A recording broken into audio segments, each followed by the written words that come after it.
Nature is not a place to visit, it's our home. I try to remember that sometimes. I almost did.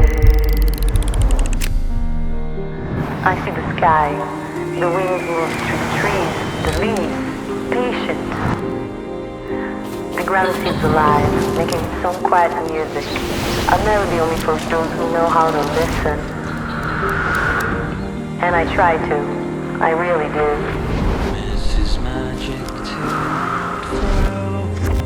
I touch the surface of things, roots, leaves, water, skin, as if they might answer. And for a second, just a second, it feels like they do. Nature is still. I feel like we're grown distant from her.